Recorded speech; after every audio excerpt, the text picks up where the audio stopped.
Pangulong Bongbong Marcos nalubong ng kilos protesta sa kanyang pagbisita sa Canada. Hindi lang mga Pilipino kundi maging mga dayuhan din ay kasama sa kilos protesta. Sinalubong ng kilos protesta si Pangulong Ferdinand Marcos Jr. sa kanyang pagbisita sa Canada. Makikita sa video ang mga demonstrador na may dalang mga placard na may mga katagang Marcos Layas bilang pagpapahayag ng kanilang pagtutol sa administrasyon. Hindi lamang sa Canada nagkaroon ng mga kilos protesta, sa iba't ibang bahagi rin ng Pilipinas nagsagawa ng mga pagtitipon ang ilang mga grupo na nanawagan laban sa administrasyon. Makikita sa kanilang mga placard ang mga mensaheng Save the Philippines, BBM palayasin at bawiin ang mandato kay BBM. Kapansin-pansin na hindi lamang mga Pilipino ang nakikisa sa protesta sa Canada. Maging ilang dayuhan na nakilahok sa demonstrasyon ay nagbitbit din ng mga placard at nagpahayag ng panawagang paalisin si Pangulong Marcos habang isinasagawa ang kanyang pagbisita sa naturang bansa. Samantala, sa social media, naging kapansin-pansin din ang maraming mga posts na nagpapakita umano ng suporta kay Marcos Jr. Subalit imbes na positibong reaksyon, mas marami ang haha-react sa mga naturang post na nagpapakita na tila katawa-tawa ang mga ginagawa ng presidente.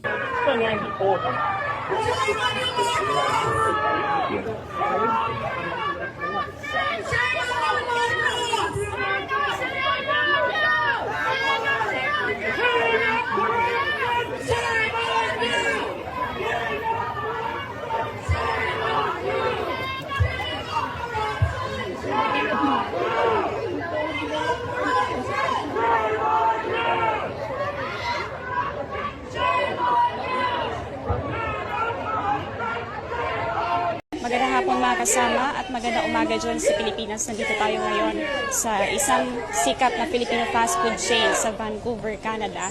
Dahil nandito ngayon sa loob si Pangulong Ferdinand Marcos Jr. para makisalamuha sa mga Filipino crews na nagtatrabaho dito, pati na sa Filipino community. At kasabay nga nito, sinalubong si Pangulong Marcos habang nandito siya sa sikat na fast food chain. Sinalubong siya ng kilos protesta dito sa Vancouver, Canada. We are still waiting for accountability for the flood control corruption. The corruption that you referenced in your State of the Nation address last year. But still, today, no big fish have been held accountable. Imperialismo! Imperialismo!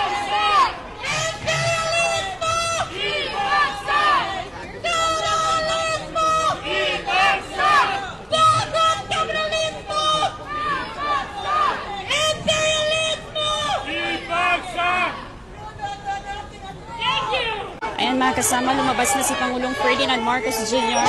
ng Jollibee store. Kasabay nito nagsilabasan yung mga nagkikilos protesta dito sa Vancouver, Canada. Kasabay rin ng kilos protesta nila at na-event ni Pangulong Marcos, malakas ang ulan dito sa Vancouver.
Ang ginigit naman nagkikilos protesta, hindi raw welcome si Pangulong Marcos dito sa Vancouver, Canada. At pinapanawagan nila na mabigyan ng hustisya yun ang nangyaring korupsyon sa Pilipinas.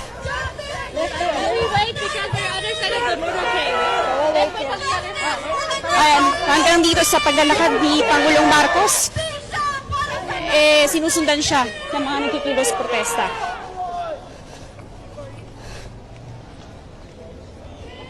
So ayan, hinarangan na ng mga police authorities ng Canada yung mga nagkikilos protesta dito. At yan muna ang pinakahuling update mula dito sa Vancouver, BC, Canada. Radyo Mansional, Salazar, Tatak, RMN.